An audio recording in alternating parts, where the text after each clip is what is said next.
Hello guys. So good afternoon. So let's start with the third session of kinematics. So हम basically we are trying to understand some of the basics.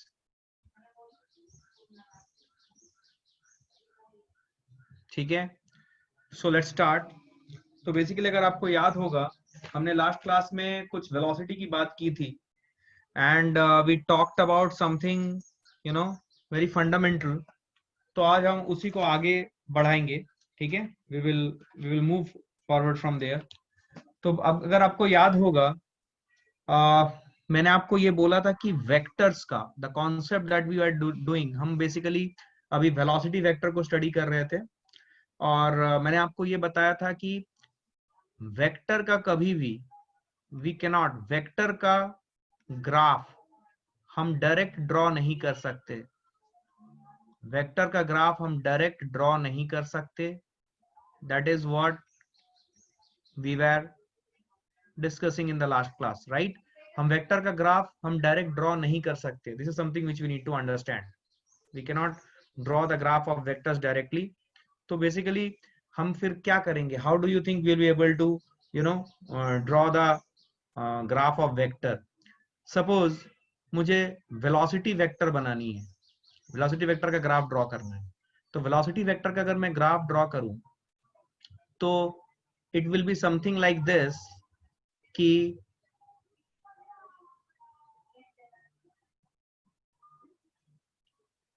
just a moment. Yes, you are right. Components के graph separately वही मैं लिख रहा हूँ. So I have explained you this, so I am continuing from that session. Vx I cap plus Vy j cap plus Vz k cap, इसको ऐसे लिखना पड़ेगा. अभी ये जो Vx है, इस Vx को हम लोग क्या लिख सकते हैं? If you recollect your understanding of calculus, so this can be written as dx by dt I cap plus Vy, it will be dy by dt j cap plus Vz, which is equal to dz by dt k cap. तो basically आपको अगर velocity vector का graph बनाना है या velocity vector निकालना है तो आपको एक ग्राफ x और t का दे दिया जाएगा. Suppose let us say that x और t का जो ग्राफ है it is going something like this. ठीक है. x is equal to 4t types. आपको yt का ग्राफ सेपरेटली प्रोवाइडेड रहेगा या फिर आपके पास इंफॉर्मेशन होगी. एंड सपोज yt का जो ग्राफ है वो इस टाइप से जा रहा है. Suppose we say that y is equal to t square. This is y and this is t.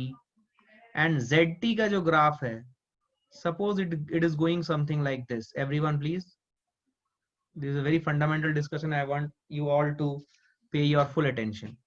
तो बेसिकली अगर आपको याद होगा ये जो xt ग्राफ, yt ग्राफ और zt ग्राफ है, ये जब मैं dx by dt या dy by dt या dz by dt बोलता हूं, what is this dx by dt? इसका ज्योमेट्रिकल मीनिंग क्या है?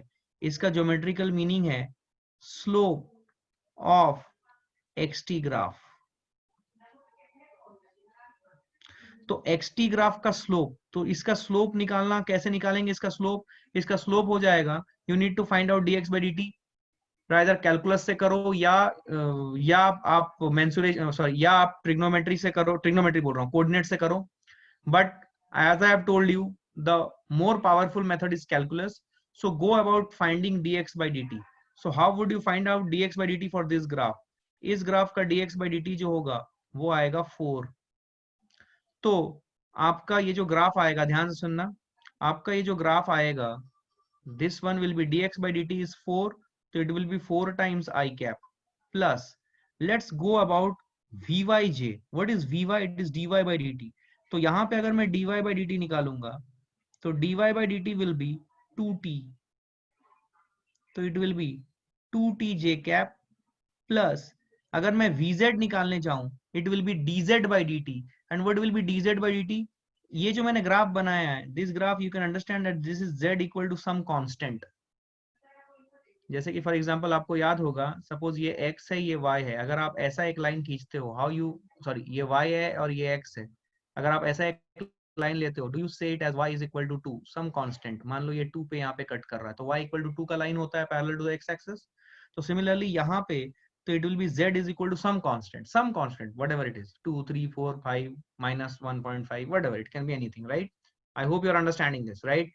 Please be with me. कहीं पे भी दिक्कत हो रहा है raise your hand and I would be happy to answer your queries.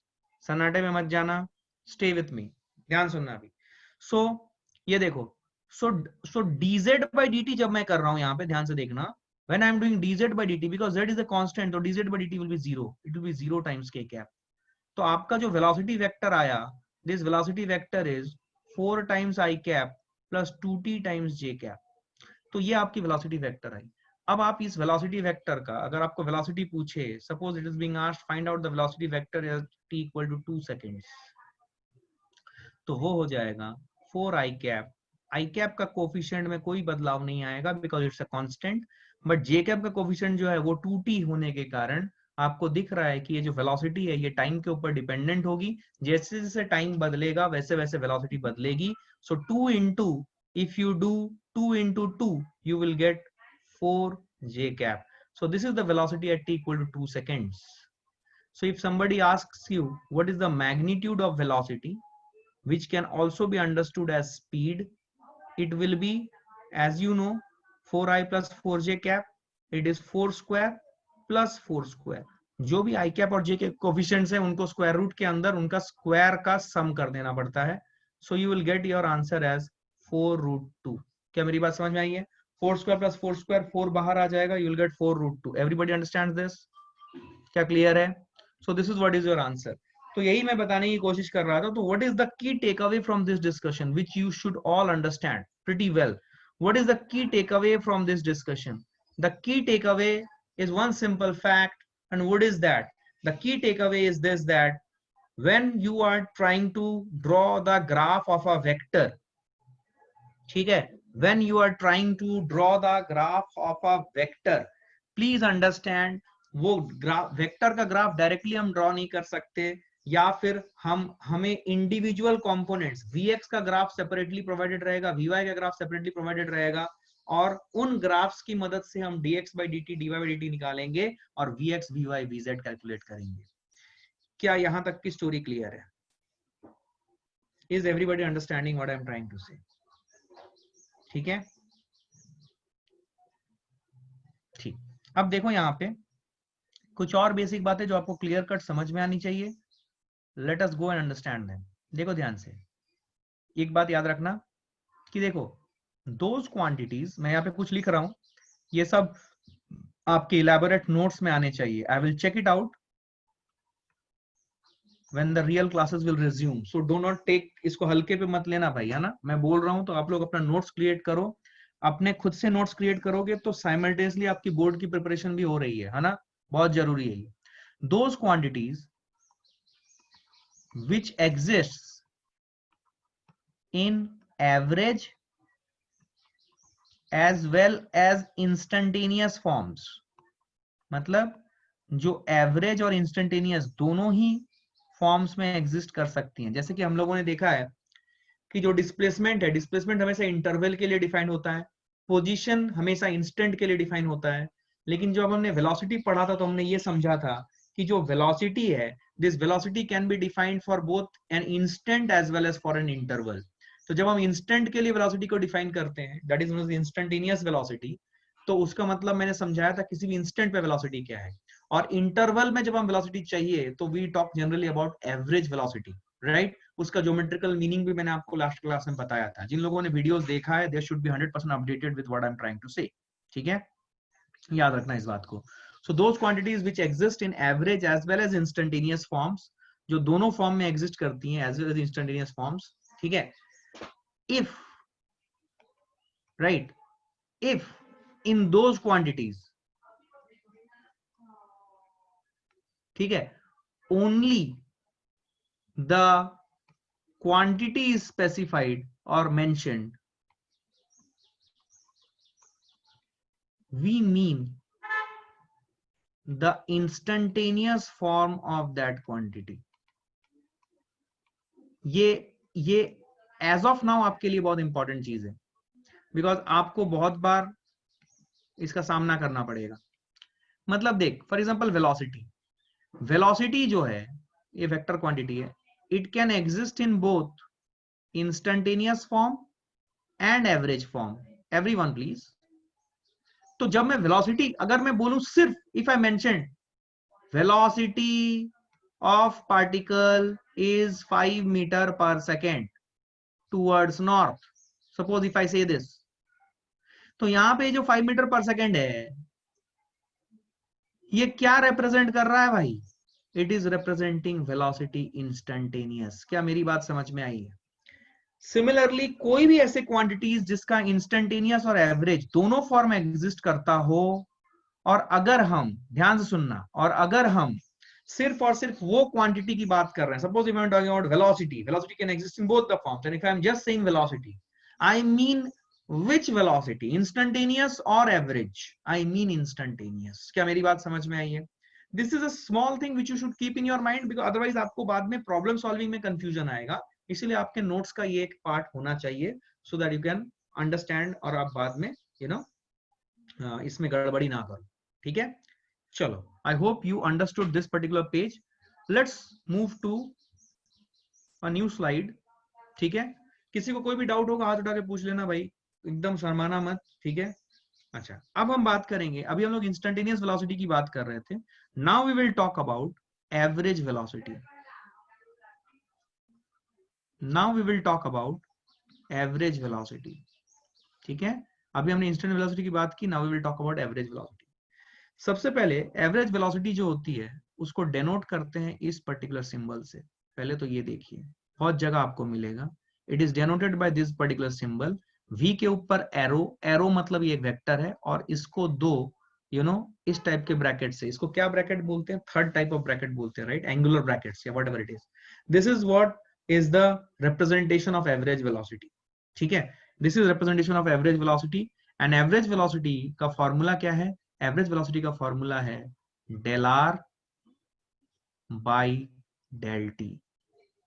If you recollect, जब हमने कल इंस्टेंटेनियस वेलोसिटी की बात की थी, कल का वीडियो देखें, अपने आप क्लैरिटी आएगी। जब हमने कल इंस्टेंटेनियस वेलोसिटी की बात की थी, तो we were talking about dx by dt, या ds बाई dt, सॉरी, या dr by dt। You remember this? So this is instantaneous. लेकिन जब हम एवरेज की बात करेंगे, we will talk about del R by del T. Average ही इंस्टेंटेनियस बनता है कब? अगर हम डेल्टा टी को टेंड्स टू जीरो कर दें, और डेल्टा आर जो डिफरेंस है that is also tending to zero. ठीक है, तभी आपकी एवरेज वेलोसिटी इंस्टेंटेनियस हो जाती है। तो एवरेज को रिप्रेजेंट करेंगे del R by del T. अब ये डेल आर जो है, याद कीजिए आपका डिफरेंशिएशन का basic lecture, whenever I operate the del function, I mean what? I mean final value of position vector minus initial value of position vector. Anything, suppose if I am talking about delta temperature, it is temperature final minus temperature initial. Suppose if I am talking about delta marks, suppose this is the physical quantity that we're talking marks, so this will be marks final minus marks initial. क्या मैं समझा पाया? कोई भी physical quantity का delta लोगे, it will be final value of that physical quantity minus initial value. तो R F minus R I upon delta T, delta T will be time final minus time initial. ये जो delta T है, ये delta T एक duration of time है, it is not an instant of time. याद है मैंने time को दो भागों में डिवाइड किया था। Time can be an instant, एक पिन पॉइंट टाइम, या it is an interval of time. दो पिन पॉइंट टाइम के बीच का अगर हम टाइम देखें तो that is known as the interval of time. और pin point time like 6 AM 7 AM 7:30 AM, they are the pin point times. लेकिन इंटरवल की बात करें तो interval will be the time between those two, या any two pin points time, right? तो T final minus T initial करेंगे, that will be R F minus R I. अभी अगर आपको याद होगा, कल ही हमने पढ़ा था कि change in position vector is equal to change in displacement vector. तो क्या इसको आप S final minus S initial by T final minus T initial लिख सकते हो? which can be written in the del form as delta s by delta t. कल मैंने एक बहुत इंपॉर्टेंट बात की थी कि पोजीशन वेक्टर जो होगा, position vector will not be equal to displacement vector, but change in position vector is equal to change in displacement vector. क्या मैंने ये बात आपको कल लिखाई थी? तो उसी कंसेप्ट को मैं del R by del T को del S by del T लिख सकता हूं. Yes, this is what I am trying to elaborate. यहां से लेके यहां तक की जो डिस्कशन है, this is conceptual building of your fundamentals. तो you should be very much clear about this. क्या मेरी बात समझ में आई है? मैंने क्या सिखाया था कल का? अगर आप वीडियो भी देखोगे तो आपको क्लैरिटी आएगी. What is the meaning when I say that position vector is not equal to displacement vector always, but change in displacement vector is always equal to change in position vector. ये चीज मैंने आपको explain किया था, वो एकदम conceptual clarity उसकी होनी चाहिए. ठीक है? So you got average velocity as del R by del T, which is R F position vector final minus position vector initial by T F minus T I, और डिस्प्लेसमेंट फाइनल. तो ये basically मेरे को vector form में लिखना पड़ेगा, because displacement is a vector quantity. SF vector minus SI vector, that is final displacement minus initial displacement upon TF minus TI. ठीक है? I hope you got this. चलेगा? अच्छा, इसका एवरेज वेलोसिटी का अब हम बात करेंगे. एवरेज वेलोसिटी का ज्योमेट्रिकल मीनिंग के बारे में. What is the geometrical meaning of average velocity? तो इसका ज्योमेट्रिकल मीनिंग है, what is this? Del R by del T को क्या बोलते हैं? इज इट, अगर आपको याद होगा, is it the slope of secant of RT graph? याद, मैंने जिनको भी वीडियोस देखने के लिए बोला है, उनसे मैंने रिक्वेस्ट किया है कि आप ज्योमेट्रिकल मीनिंग वाले वीडियोस पक्का देखें, बिकॉज ज्यादा काम वही आएगा, बिकॉज वहां से आपको कंसेप्चुअल बिल्डिंग होगी, और जो रियल जो यूजुअल मैकेनिज्म वाला प्रोसेस है कि कैसे करते हैं, वो प्रैक्टिस के साथ आएगी. 1-2 दिन टाइम स्पेंड करो, ऑटोमेटिकली आ जाएगी, कोई खास बात नहीं है. So geometrical meaning of del R by del T is what? It is the slope of the secant of RT graph. Slope of the secant of RT graph. क्या आपको समझ में आ रही है? या फिर it can also be mentioned as it can also be mentioned as, because ये del S by del T भी होता है, तो it is slope of secant of S T graph. क्या मेरी बात समझ में आ रही है? अब ये चीज मैंने ऑलरेडी एक्सप्लेन किया हुआ है, मैं फिर से एक्सप्लेन कर दूंगा ताकि आप सबको क्लैरिटी रहे. देखिए, मान लीजिए हमारे पास ऐसा एक ग्राफ है. जब हम suppose if I am talking about D R by D T, suppose this is R and this is t. If I'm talking about dr by dt, what I mean is that at any particular time I am drawing the tangent to this curve. I am drawing the tangent to this curve. लेकिन this is dr by dt. लेकिन जब मैं del r by del t बोलूंगा, what I am interested in is I am having 2 points on this graph. So I am now interested in the slope of this secant, which is this particular angle theta. I am not interested in the slope of the tangent, which is this angle theta t, and this is theta s suppose. तो जब मैं slope of secant बोलता हूं, please understand, आप सबने basic maths पढ़ा हुआ है, कल की बात है, मैं फिर से रिपीट टेलीकास्ट कर रहा हूं. ये टेंजेंट है और ये सीकेंट है. Are you understanding this? This is the secant. Secant एक सर्कल को 2 पॉइंट्स पे कट करेगी, और टेंजेंट एक सर्कल को सिंगल एक पॉइंट पे कट करेगा. तो dr बाई dt जो होता है, ये भी स्लोप होता है, del R by del T भी स्लोप होता है, लेकिन dr बाई dt स्लोप किसका होता है? It is the slope of tangent at a point, slope of tangent at a point of RT curve. And what is del R by del T? It is the slope of secant. It is the slope of secant of RT curve. क्या ये बात समझ में आ रही है? तो कभी भी del R जो होगा वो secant का स्लोप देगा, और जो dr by dt है वो टेंजेंट का स्लोप देगा. क्या मेरी बात समझ में आई है? Slope you all understand? क्या ये क्लैरिटी है? 100%. कोई दिक्कत नहीं है? गुड. अभी देखो, अभी देखो, जैसे हम लोगों ने लॉजिक अप्लाई किया था, वैसे ही अगर मैं यहाँ पे एवरेज वेलोसिटी को अगर मैं करेक्ट तरीके से लिखूं, it will be written in which form? Let's see this. It will be written as, अगर मैं कंपोनेंट्स के फॉर्म में लिखूं, x final minus x initial upon t final minus t initial i cap plus y final minus y initial upon t final minus t initial j cap plus z final minus z initial upon t final minus t initial k cap. क्या मेरी बात समझ में आई है? क्या ऐसा ही कुछ हमने इंस्टेंटेनियस वेलोसिटी में भी लिखा था? याद करो, उस केस में जो vx आया था उसको हमने dx by dt लिख दिया था। अब हम dx by dt नहीं लिख रहे हैं। अगर आप यहां से किसी भी एक कंपोनेंट का थोड़ा सा बेटर अंडरस्टैंडिंग लेने की कोशिश करो, तो you will see this that xf minus xi can be written as del x and tf minus ti can be written as del t। इससे पहले वाले स्लाइड में आपके सामने अभी भी स्लाइड रखा हुआ है, ये देख ध्यान से। जब मैंने यहाँ पे dx by dt लिखा था, तो यहाँ पे जो वेलोसिटी की बात हो रही है, ये कौन सी वेलोसिटी है बेटा जी? ये इंस्टेंटेनियस वेलोसिटी है। क्या मेरी बात समझ में आ रही है भाई? क्या मैंने तुम्हें समझाया था कि जो वेलोसिटी है, ये इसकी इंस्टेंटेनियस फॉर्म भी होती है और इसकी एवरेज फॉर्म भी होती है। यार तुम लोगों को समझ नहीं आ रहा। Are you understanding? क्या आपको समझ में आई है मैं क्या बोल रहा हूं? Everyone, are you all understanding what I am trying to say? All of you, क्या आपको मेरी बात समझ आ रही है? Are you able to understand what I am trying to say? Everyone, this is my face, एकदम शेव वेव करके आया हूं, एकदम चिकना बन के आया हूं। हंस लो, वहां पे कोई दाढ़ी वाड़ी नहीं है। क्या क्लैरिटी है ये? Are you all understanding?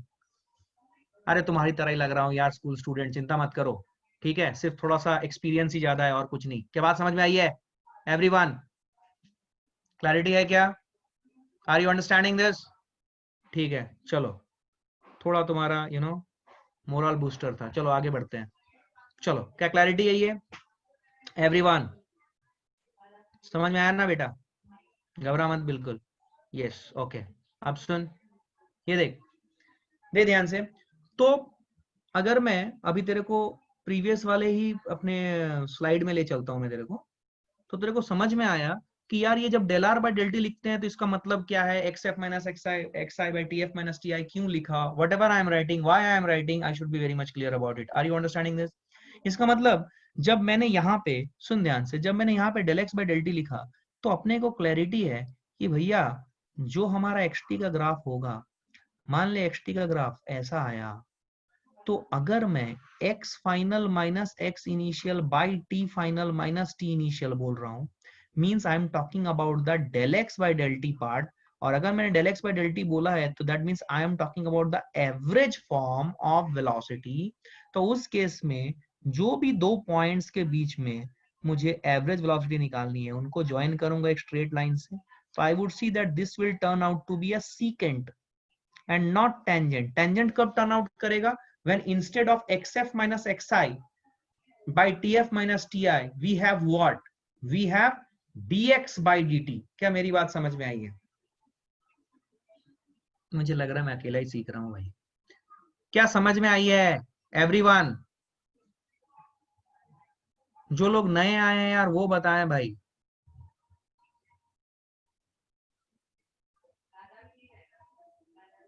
क्या समझ आया है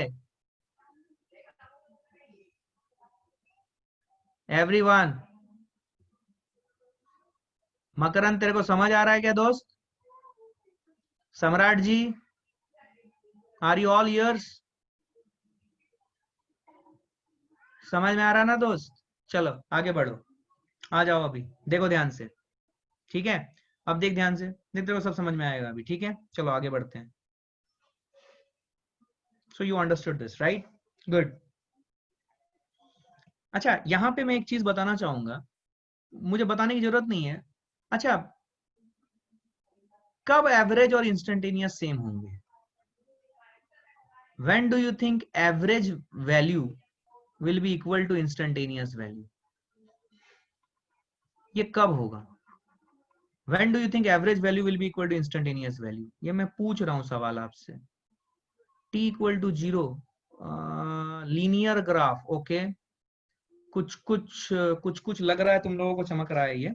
देख, एवरेज इक्वल टू इंस्टेंटेनियस तब होगा when the value, when we are talking about something which is constant and not changing with time or changing with location. For example, देख, एक logically बात सुनना, एवरेज इक्वल इंस्टेंटेनियस कब होगा? when we are talking about something which is constant. Average equal instant value for something which is constant,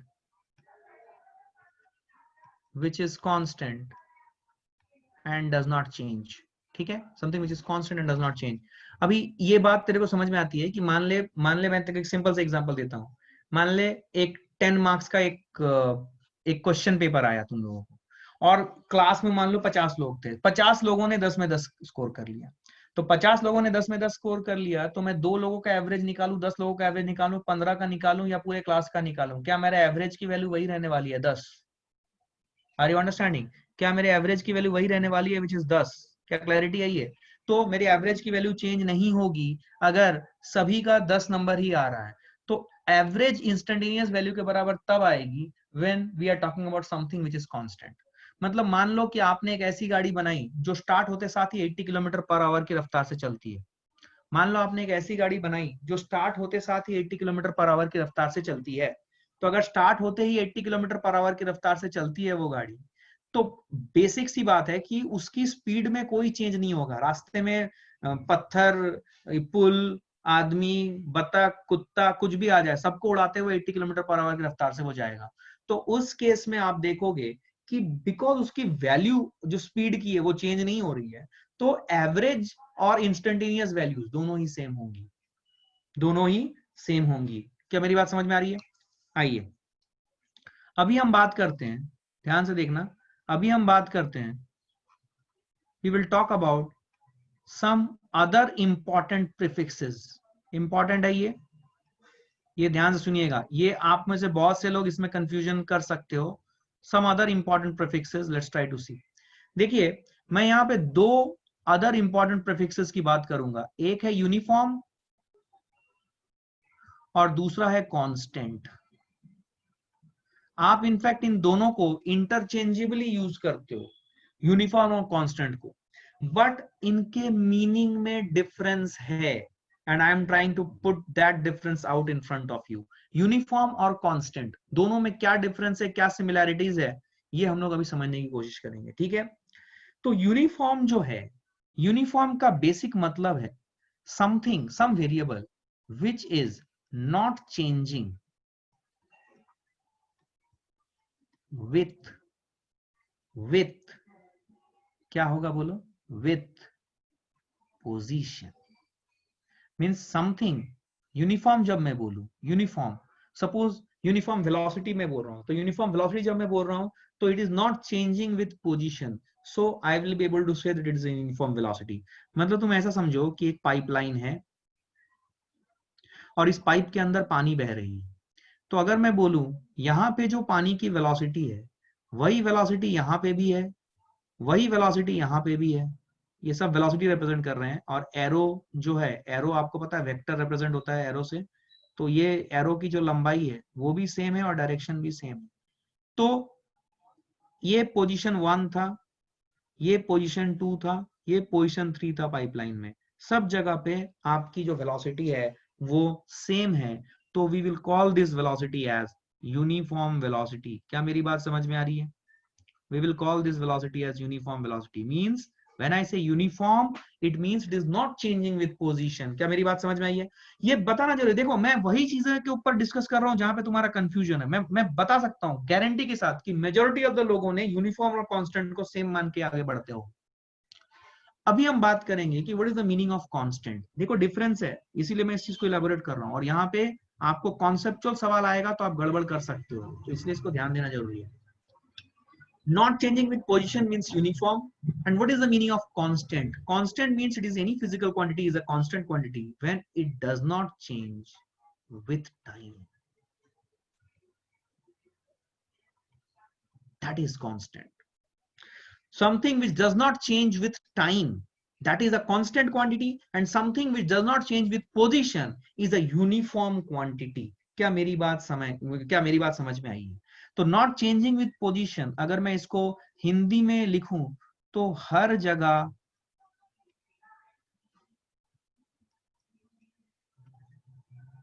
समान मान, मान मतलब वैल्यू, और इसको अगर मैं हिंदी में लिखूं तो हर समय समान मान, मान मतलब समझते हो ना, वैल्यू। थोड़ा तो हिंदी आना चाहिए आपको, है ना? ये देखो, तो नॉट चेंजिंग विथ टाइम मतलब हर समय किसी भी टाइम पे लो, you will be having the same value, it is not changing with time, that is the meaning of constant, and uniform means something whose value does not change with position। क्या मेरी बात समझ में आई है? जैसे कि इसी चीज को मैं दिखा रहा हूं, ध्यान से सुनना। ये पाइपलाइन है, this is the pipeline at t equal to 0 second, this is the pipeline, same pipeline at t equal to 5 seconds, same pipeline at t equal to 10 seconds, and so on and so forth. If I draw the velocity vector here, suppose it is 10 meter per second, at t equal to 5 second also it is 10 meter per second, at t equal to 10 second also it is 10 meter per second.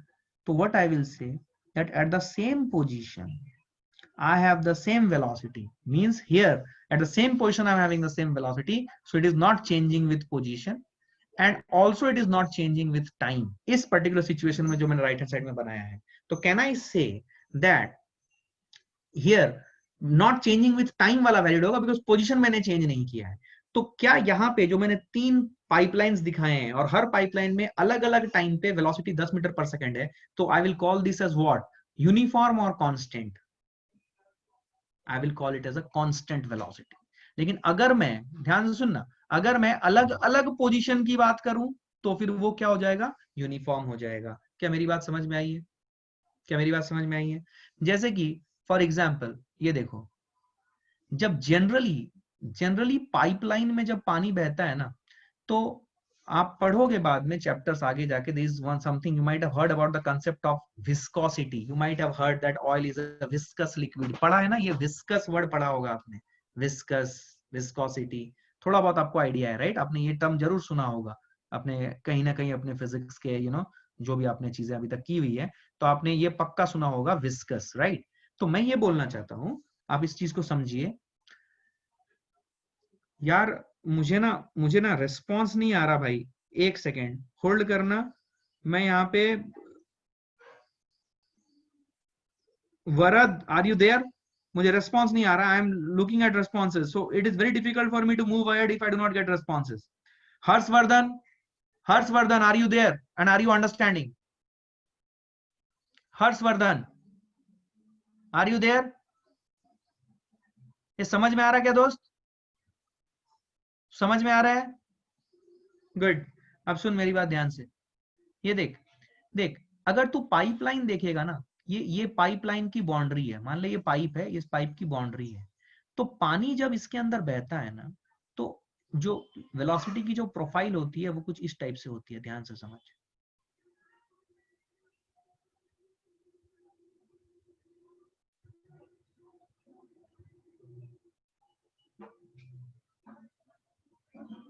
ऐसा profile होता है, मतलब वो पानी की layer जो आपके cylindrical container के सरफेस को टच करती है, उसकी वेलोसिटी सबसे कम होती है, और जैसे जैसे जो वाटर की लेयर होती है जो सेंटर ऑफ द पाइपलाइन से गुजरती है, उसकी वेलोसिटी सबसे मैक्स होती है।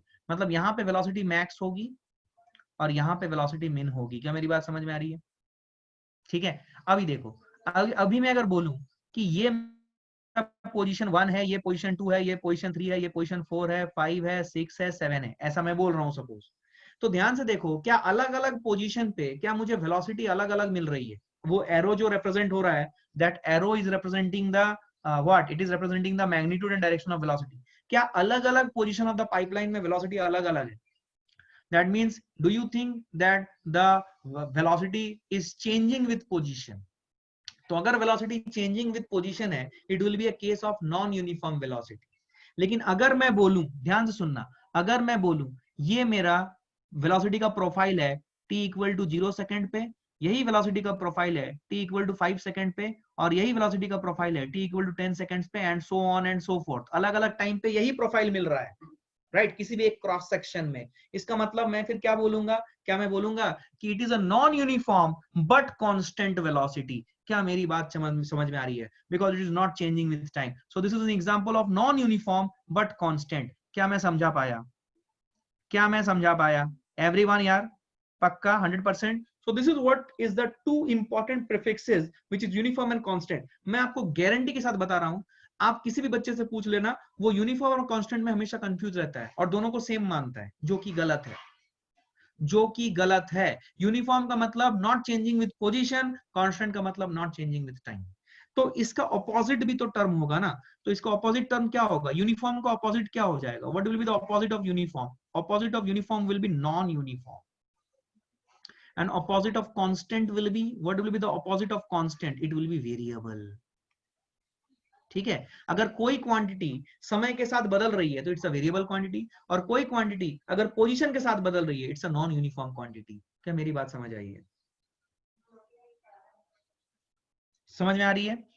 क्या क्लैरिटी है ये? गुड। तो आपको यूनिफॉर्म नॉन यूनिफॉर्म इनका मतलब आपको समझ में आया है, ठीक है, good, very good.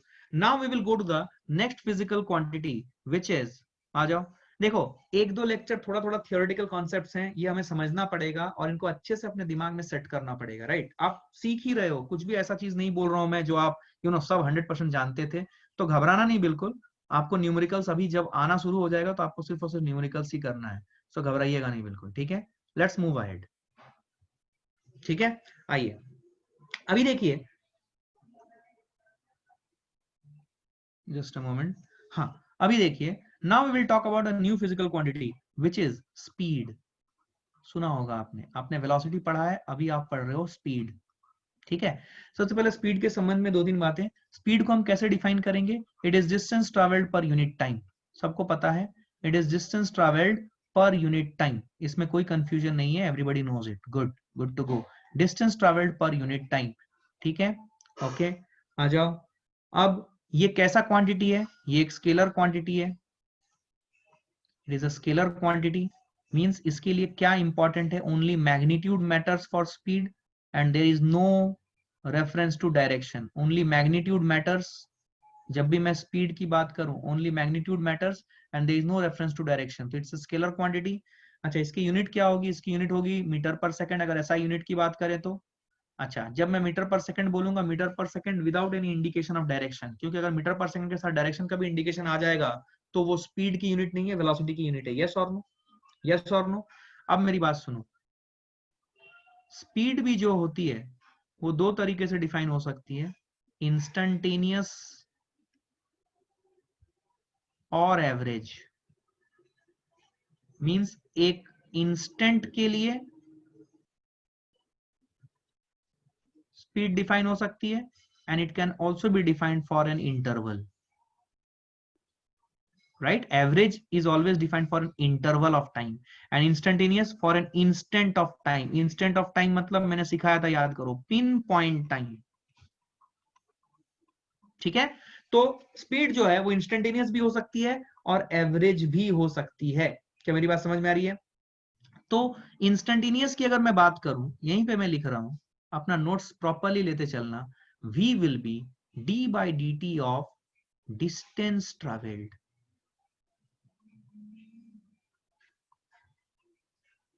v is equal to d by dt of distance traveled, this is the instantaneous form। और अगर मैं एवरेज फॉर्म की बात करूं, then it will be right d by dt of distance traveled। And अगर मैं average की बात करूं तो एवरेज को कैसे लिखूंगा? This is speed average and it will B distance travelled, ऊपर होगा, ध्यान से सुनना, डिस्टेंस ट्रेवल्ड ऊपर होगा और डिनोमिनेटर में क्या आ जाएगा? Instead of dt we should have del t। क्या मेरी बात समझ में आ रही है? This is the formula for average speed. क्या आपको समझ में आई है? ऐसा आपको सभी किताबों में मिलेगा यार, डरना नहीं बिल्कुल, ठीक है ना। तो एवरेज जो है, average is always defined for an interval, एकदम क्रिस्टल क्लैरिटी कॉन्सेप्ट चाहिए, which is distance travelled upon delta T. क्या मेरी बात समझ में आई है? Distance travelled upon delta T, क्या क्लैरिटी है? ठीक है। अच्छा, अगर मैं स्पीड की बात करूं तो स्पीड, अगर मैं इंस्टेंटेनियस स्पीड की बात करूं तो ये देखा गया है, ये जो v है, this is what, this is modulus of v vector. Instantaneous speed की जब मैं बात करूं तो जो v है it is equal to v vector का मॉड्यूलस। मतलब आप वेलोसिटी वेक्टर का अगर मॉड्यूलस ले लोगे तो आपको स्पीड मिलेगी और वो इंस्टेंटेनियस स्पीड होगी। क्या मेरी बात समझ में आ रही है? फिर से सुनना, अगर आप वेलोसिटी वेक्टर का मॉड्यूलस लोगे तो आपको स्पीड मिलेगी। देखो ये जो चीज है ना, ये चीज के ऊपर मैं आपका स्पेशल ध्यान लाना चाहता हूं यार, स्पेशल ध्यान। Siddhi Mane you raised hand, you have some questions और इट वाज अ मिस्टेक। तो v is equal to v vector का मॉड्यूलस, ठीक है, v is equal to v vector का मॉड्यूलस। और ये जो v मैंने लिखा है, देख ध्यान से, ये v जो मैंने लिखा है, क्या आपको समझ में आ रहा है? इंस्टेंटेनियस है और एवरेज होगा तो उस v को मैंने एक ऐसे ट्रायंगुलर ब्रैकेट्स के अंदर रखा है। That is what is the meaning of average, याद रखना इसको, ठीक है। v is equal to v vector का मॉड्यूलस, वेलोसिटी वेक्टर का मॉड्यूलस विल बी v, ठीक है। That is what the concept. अभी सुनना ध्यान से, अगर मैं एवरेज निकालूं और मैं वेलोसिटी वेक्टर का एवरेज करूं, अपनी बुद्धि लगा के बोलना, ठीक है। वेलोसिटी वेक्टर का वेलोसिटी वेक्टर के मॉड्यूलस का एवरेज, सॉरी, वेलोसिटी वेक्टर के मॉड्यूलस का एवरेज और v का एवरेज, मतलब ये एवरेज स्पीड रिप्रेजेंट करता है, ये एवरेज स्पीड रिप्रेजेंट करता है। और ये भी जो चीज मैं लिख रहा हूं, ये मैंने वेलोसिटी वेक्टर का मॉड्यूलस ले लिया है तो वो स्पीड हो गया और स्पीड का एवरेज कर रहा हूं।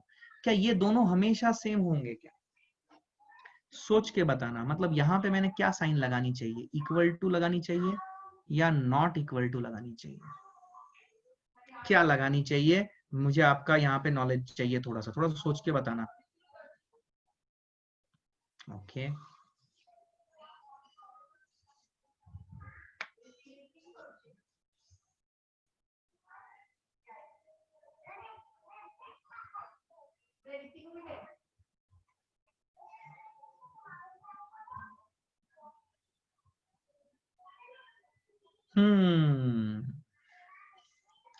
तो ये एक अच्छा सवाल है, it's a very good question. Now listen to me. I don't want to give the answer so easily. So this is something which is an homework for you. I want you to think on this line. This is an homework for you.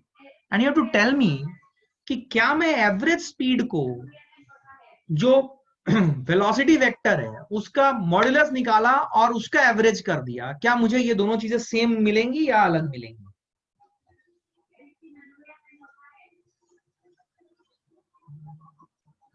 या फिर इसको मैं एक second hold करना।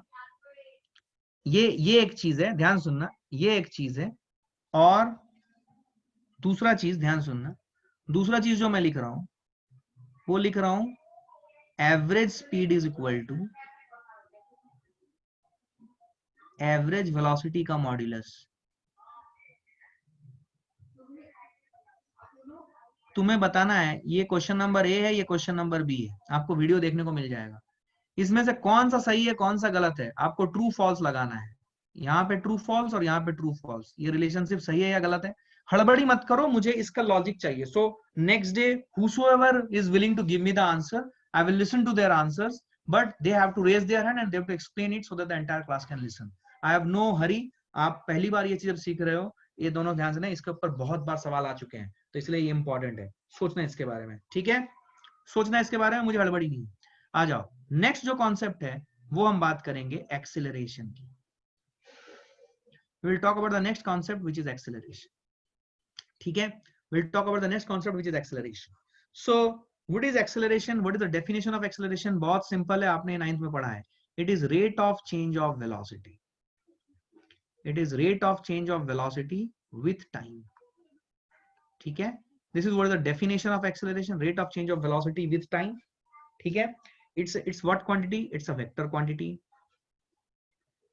मतलब इसकी magnitude direction दोनों होगी और दोनों इंपॉर्टेंट है। और इसकी यूनिट क्या है, इसकी यूनिट जो होती है एसआई यूनिट की अगर हम बात करें, इसकी एसआई यूनिट होती है मीटर पर सेकेंड स्क्वायर। अगर मैं इस यूनिट को थोड़ा सा डाइसेक्ट करूं और अच्छे से समझूं, इसको मैं ऐसे बोल सकता हूं, मीटर पर सेकेंड, मतलब पर सेकेंड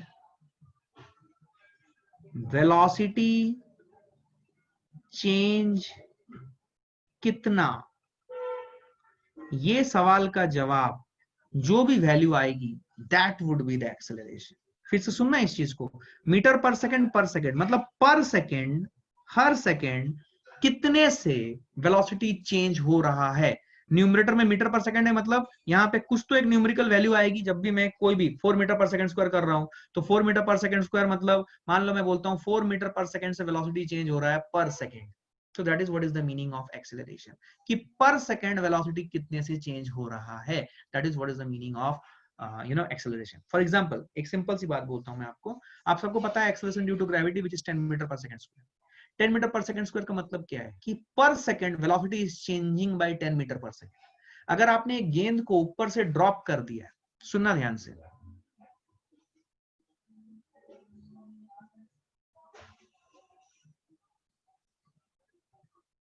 सुना ध्यान से, अगर आपने ऊपर से एक गेंद को ड्रॉप किया है, you have dropped something from rest, अगर आपने ऊपर से एक गेंद को ड्रॉप किया है तो when you drop something means आप ये समझ जाइए कि आपने उसे इनिशियल वेलोसिटी से ड्रॉप किया है, अगर कुछ भी ना बोला रहे तो इनिशियल वेलोसिटी 0 से ड्रॉप किया है, तो something which is dropped from rest, तो t इक्वल टू 0 पे जब आपने ड्रॉप किया, मान लो वो टाइम लिया t इक्वल टू 0, तो when you are dropping it, जब आपने उसे ड्रॉप किया तो t इक्वल टू 0 पे उसकी वेलोसिटी 0 थी। अब अगर acceleration due to gravity 10 metre per second square है, इसका मतलब क्या है, हर सेकंड इसकी वेलोसिटी कितने से बढ़ेगी, 10 मीटर पर सेकंड से। इसका मतलब एक सेकंड के बाद ये जो स्टोन नीचे गिर रहा है, इसने कितना वेलोसिटी अटेन कर लिया है, 10 मीटर पर सेकंड। अरे यार आया कि नहीं। और उसके बाद 10 मीटर पर सेकंड के बाद फिर से एक सेकंड का ड्यूरेशन लो, तो ये 10 मीटर पर सेकंड और कितने मीटर पर सेकंड से चेंज हुई होगी, और 10 मीटर पर सेकंड से, मतलब 2 सेकंड के बाद उसकी वेलोसिटी हो जाएगी 20 मीटर पर सेकंड। क्या मेरी बात समझ में आई है? Everybody, are you understanding what I'm trying to say? क्या क्लैरिटी है everyone? So this is what is the meaning of acceleration. अगर आप इसके फिजिकल मीनिंग को समझने की कोशिश करो तो acceleration is rate of change of velocity with time. It tells you कि velocity किस रफ्तार से बढ़ रही है। देखो velocity के बढ़ने की रफ्तार, समझना इस बात को, velocity के बढ़ने की रफ्तार को acceleration बोलते हैं। अगर मैं हिंदी में समझाऊं तो दैट इज व्हाट, इंग्लिश में अगर बात करूं, it is rate of change of velocity with time. With which variable we are talking about, with time, because हमने जब dy by dx पढ़ा था तो हमने देखा था कि rate of change of one variable with respect to other variable, ये अदर वेरिएबल कुछ भी हो सकता है। तो जब हम rate of change of one variable with respect to time करेंगे तो वी हैव टू स्पेसिफाई कि the second variable is time. तो अगर मैं बोलता हूं कि rate of change of velocity with time is acceleration, so what is the meaning of it, I have tried to make you understand that. I hope you understood it, right? Okay, चलिए, so this is what is the SI unit. SI unit of acceleration is metre per second square, ठीक है। अच्छा, अभी देखिए ध्यान से, for example यहाँ पे भी अगर आप देखोगे, जैसा कि मैंने आपको बताया है कि सपोज एक एग्जांपल लेता हूँ, सपोज एक बॉडी की वेलोसिटी है 5 मीटर पर सेकंड और उसकी एक्सेलरेशन को मैं ऐसे सिंगल एरो से रिप्रेजेंट करूंगा, सिंगल एरो से। एक्सेलरेशन सपोज है 2 मीटर पर सेकंड स्क्वायर। मान लो ये सिचुएशन है t इक्वल टू 0 का, तो t इक्वल टू 1 सेकेंड जब मैं करूंगा तो इसकी वेलोसिटी कितनी हो जाएगी, 5 प्लस 2 दैट इज 7। देख इस एक्सेलरेशन के डायरेक्शन का इंपॉर्टेंस है। अच्छा, t इक्वल टू 2 सेकेंड पे क्या होगी रे, 7 plus 2 that is equal to 9 metre per second. क्या मेरी बात समझ में आ रही है everyone? Similarly t equal to 3 second में 9 प्लस 2 दैट इज 11, ठीक है। और ये है velocity 5 metre per second, t equal to 0 पे वेलोसिटी 5 मीटर पर सेकंड थी, t इक्वल टू 1 पे क्या हुई, t इक्वल टू 2 पे क्या हुई, you are understanding, this is what is the physical meaning of acceleration, ठीक है। अब मेरी बात सुनो, ये जो एक्सेलरेशन है, अगेन जिस तरीके से वेलोसिटी थी उसी तरीके से स्पीड थी, उसी तरीके से एक्सेलरेशन भी इंस्टेंटेनियस एंड एवरेज दोनों हो सकता है, और बाकी का पूरा अंडरस्टैंडिंग वैसा, इंस्टेंटेनियस और एवरेज दोनों हो सकता है। तो इंस्टेंटेनियस एक्सेलरेशन को हम लोग ए वेक्टर से रिप्रेजेंट करेंगे which will be equal to dv vector by dt, ठीक है। और जब मैं एवरेज की बात करूं तो इट विल बी एक्सेलरेशन, ऐसे ऐसे ट्रायंगुलर ब्रैकेट्स में रखेंगे, which will be equal to del v vector by del T. अब तक आपको ये सब चीजें समझ में आ जानी चाहिए कि एवरेज फॉर्म, अच्छा instantaneous form it will defined for an instant and average form it will defined for an interval. अब जब डीवी बाई डी देख लिया तो आपको क्लियर कट समझ में आ जाना चाहिए कि भाई साहब डीवी बाई डी मतलब it is the slope of secant और slope of tangent. Slope of secant या स्लोप ऑफ टेंजेंट, जब मैं इंस्टेंटेनियस एक्सेलेरेशन की बात कर रहा हूं, is it the slope of velocity time graph at an instant और it is for an interval, मतलब ये स्लोप ऑफ अ टेंजेंट है या सीकेंट है? टेंजेंट है। Everyone good good good, tangent है। और एवरेज जो है it is del V by del T, तो average is the slope of the secant. तो slope of the secant or slope of the tangent is something which is very fundamental. You should be 100% clear as to what you are saying, and when whatever you are saying you should be 100% clear कि what is the meaning of it, right? तो instantaneous हो गया, average हो गया। Instantaneous को d by D t और average को क्या लिखेंगे? एवरेज को लिखेंगे del v by del t. क्या मेरी बात समझ में आई है? तो इसका फिजिकल मीनिंग क्या है? इसका फिजिकल मीनिंग है स्लोप ऑफ विच ग्राफ बेटा जी? Slope of secant of VT graph, and this is slope of tangent of VT graph. अब कॉन्सेप्ट फिर से वही रहेगा, कॉन्सेप्ट फिर से वही रहेगा कि आप देखो ये जो एक्सेलरेशन वेक्टर है, अगर मैं इंस्टेंटेनियस एक्सेलरेशन की बात करता हूं, it will be something like ax I cap plus ay j cap plus az k cap. अच्छा, इस ax को मैं किससे रिप्लेस करूंगा? यहां पे शायद दिखेगा नहीं। इस ax को मैं किससे रिप्लेस करूंगा? यहां पे मैं लिखूंगा ये ax हो जाएगा dvx अपॉन dt। यस और नो बेटा जी? ये ay क्या हो जाएगा? ये हो जाएगा dvy अपॉन dt। मैंने बताया था कि वेक्टर का डायरेक्ट ग्राफ आप बना नहीं सकते, लेकिन अगर आप, सुनना ध्यान से, अगर आप vx और t का ग्राफ खींचोगे, suppose it is like this, तो क्या आप जब dvx by dt करोगे, क्या आप स्लोप ऑफ द टेंजेंट लोगे which is something like this, और ये जो है ये एंगल रहेगा tan थीटा।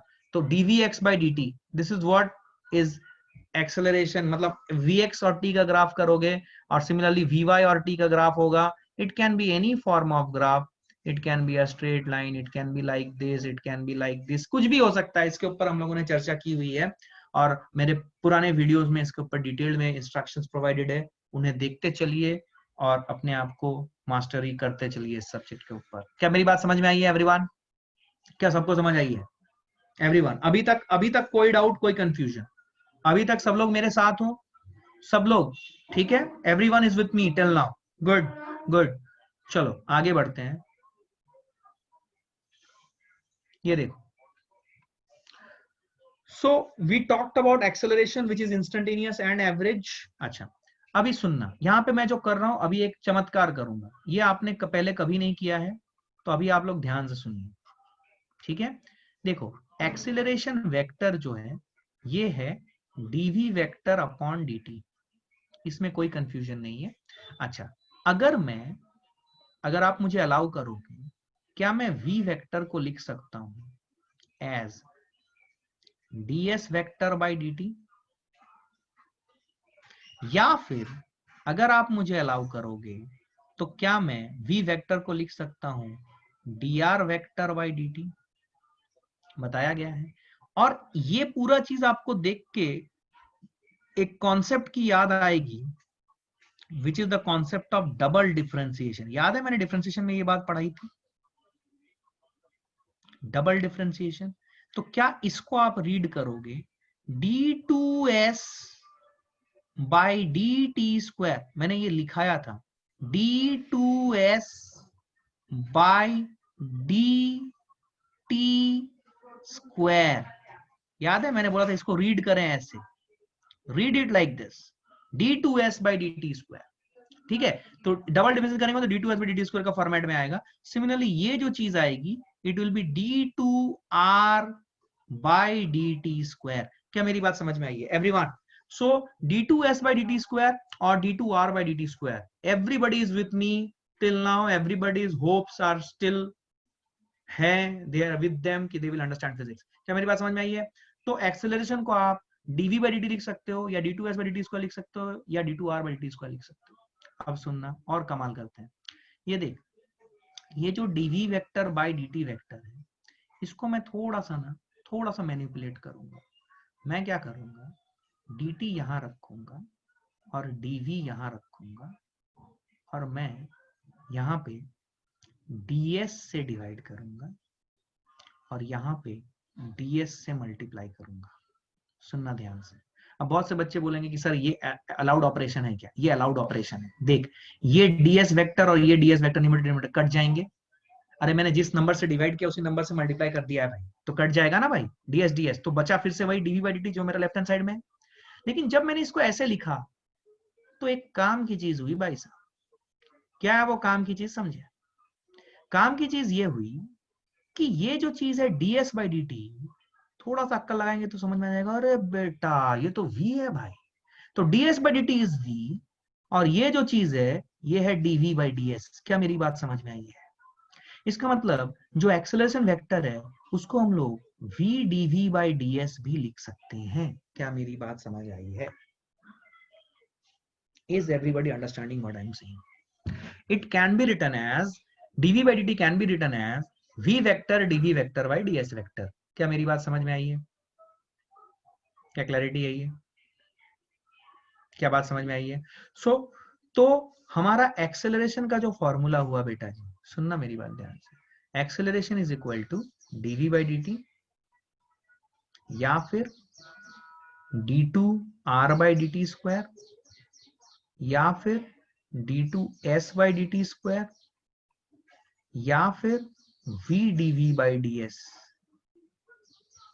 क्या मेरी बात समझ आई है? ये सारे फॉर्मूले तुम्हें रटना होगा बकायदा। एक बार समझा दिया है, अभी रटना होगा और इनको यूज करेंगे हम एक और क्लास में। और जब मैं आपको पढ़ाऊंगा ना बेटा, मैं बता रहा हूं, मैं आपको एकदम क्रिस्टल क्लैरिटी दूंगा। इसीलिए मैं बार बार आपसे रिक्वेस्ट कर रहा हूं कि डिफरेंशिएशन, इंटीग्रेशन, ये सब चीजें आप समझ लो, क्योंकि हम जब ग्राफ को बहुत अच्छे से पढ़ेंगे ना, तब मैं आपको समझाऊंगा कि क्यों डिफरेंशिएशन और इंटीग्रेशन जरूरी है। और उस क्लास तक पहुंचने से पहले मेरा आप सभी से रिक्वेस्ट रहेगा कि डिफरेंशिएशन और इंटीग्रेशन के मैंने जो भी असाइनमेंट्स दिए हैं सबको दो बार करो, दो बार करो। बी 100% कन्वर्जन की डिफरेंशिएशन मेरे को आता है भाई, मेरे को उसकी फिजिकल मीनिंग आती है, मुझे समझ आती है, सर ने मुझे बताया है। So I have to know this and I have to do this. सब लोग करो, ठीक है? अच्छा, आप लोगों ने बुक्स शायद प्रोक्योर कर लिया होगा।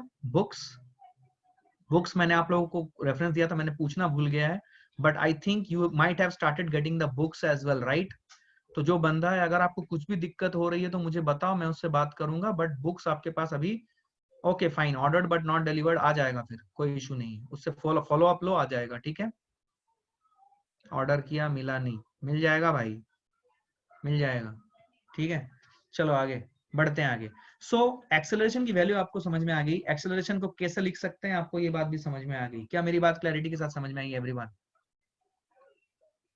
ठीक है, ओके ओके, गुड। चलो अभी हम क्या करते हैं, अभी हम इसमें क्या करेंगे, ध्यान सुनना अभी। तो ये एक्सेलरेशन है, ठीक है? एक्सेलरेशन को लिखने का ये पर्टिकुलर तरीका है। सो वी अंडरस्टैंड दिस, किस किस तरीके से हम लोग लिख सकते हैं, ठीक है? फिर से मैं बोल रहा हूं कि वेक्टर का ग्राफ हम डायरेक्ट नहीं बना सकते, लेकिन हम वेक्टर का ग्राफ कैसे बनाएंगे? सपोज ध्यान सुनना। सपोज मुझे किसी ने बोला, एक अच्छा सवाल दे रहा हूं, मुझे किसी ने बोला कि फाइंड आउट एक्सेलरेशन वेक्टर। तो हमें पता है कि acceleration vector is equal to vx i cap, sorry ax i cap plus ay j cap plus az k cap. ये फॉर्मेट है। सपोज 2D प्लेन में बात हो रही है, ये वाला पार्ट गायब है, मान लो 2D प्लेन में बात हो रही है, तो ये 0 है। जनरली मैं मोस्ट ऑफ द केस आपको 2D प्लेन में मिलेगा। Suppose my acceleration is in 2D, it is axi plus ay j cap. अभी ये ax और ay निकालने का तरीका आपको एग्जामिनर दे सकता है in the form of graph. चमका क्या रे? In the form of graph. मान ले तेरे को बोला कि जो वेलोसिटी अलोंग एक्स एक्सिस और टाइम का जो रिलेशनशिप है, it is given by the relationship vx equal to t square 2t square. तो तेरे को सबसे पहले यहाँ पे समझ में आना चाहिए, देख ध्यान से, मैं थोड़ा फास्ट बोलूंगा, ध्यान सुना सब लोग। vx equal to 2t square वाला जो ग्राफ है, सबसे पहले मेरे को तो ये समझ में आना चाहिए कि बेटा ये जो ग्राफ है ये नॉन लीनियर है। सबको बेसिक बेसिक याद है, नॉन लीनियर ग्राफ है। तो ये अगर नॉन लीनियर ग्राफ है तो it will not be a straight line, it is अ पानी होल्ड करता हुआ पैराबोला। आपको मैक्सिमम मिनिमा जो सिखाया गया उसको यूज करके आप इस ग्राफ को अगर बनाओगे तो ये ग्राफ आपका vx equal to 2t square इस टाइप का कुछ बनेगा। अब मुझे यहाँ पे सपोज एक्सेलरेशन निकालनी है at t equal to 1 second, तो मैं यहाँ पे vx equal to 2t square का मुझे t इक्वल टू 1 सेकेंड पे, ये देख t इक्वल टू 1 सेकेंड पे मुझे यहाँ पे क्या खींचना पड़ेगा, टेंजेंट खींचना पड़ेगा, which will be what, dvx by dt which will be equal to 4t। चमका क्या रे, चमका क्या, और t इक्वल टू 1 सेकेंड है तो इसकी वैल्यू आ गई 4। इसका मतलब मेरा जो ax आया है वो है 4i कैप। अभी ay vy वाला जो रिलेशनशिप है वो भी ग्राफ में दे दिया है।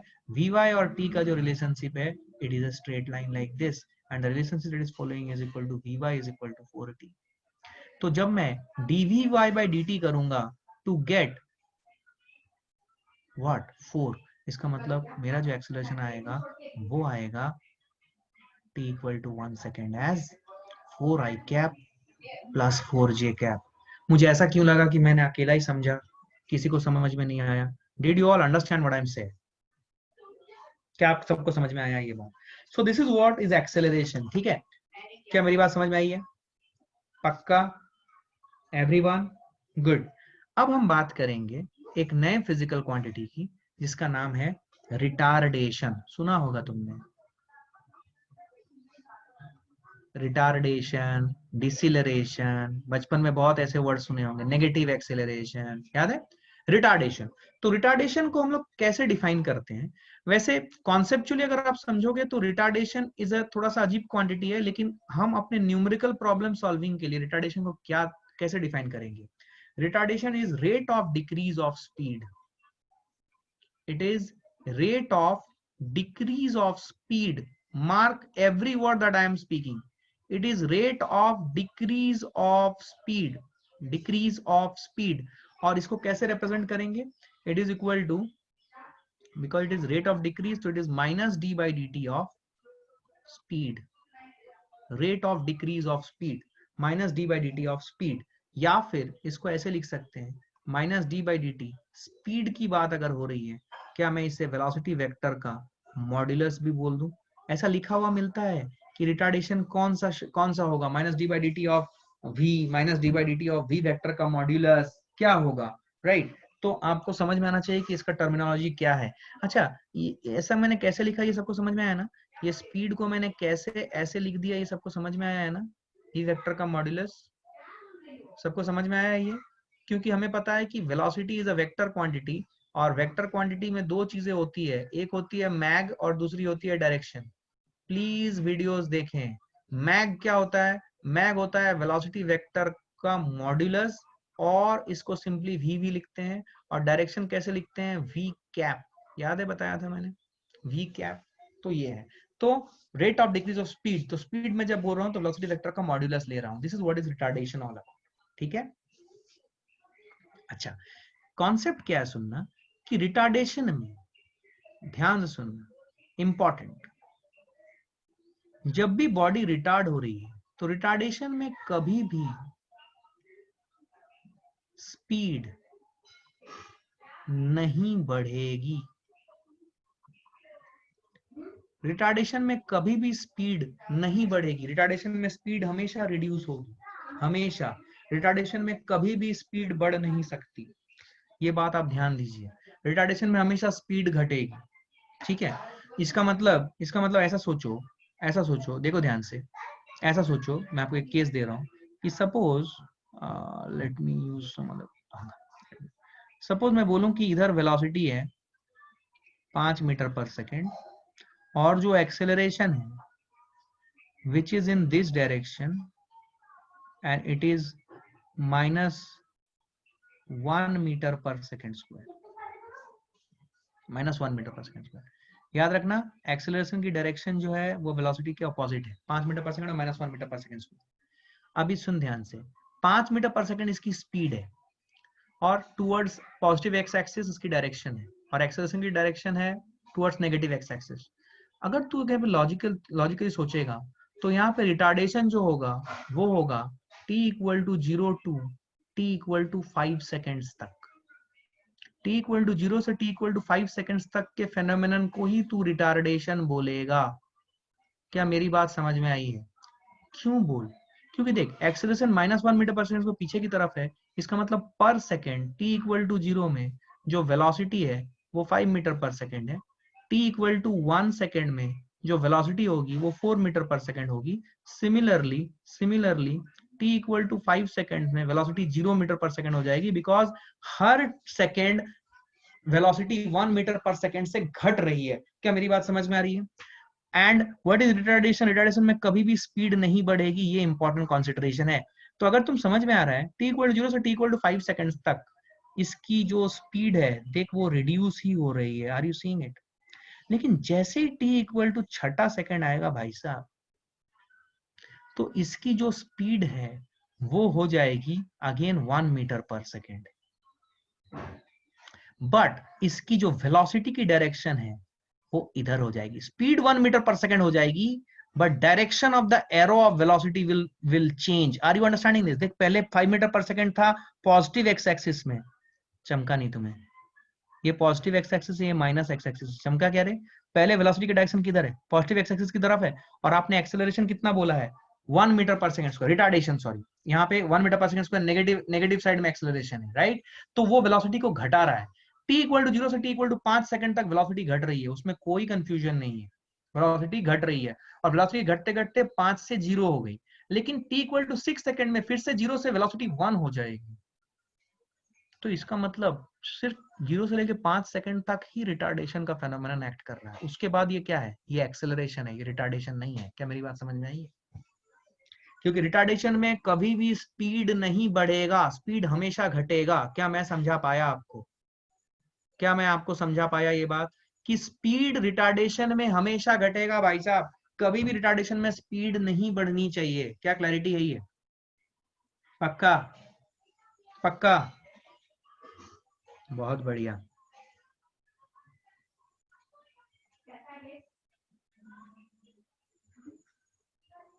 Very good.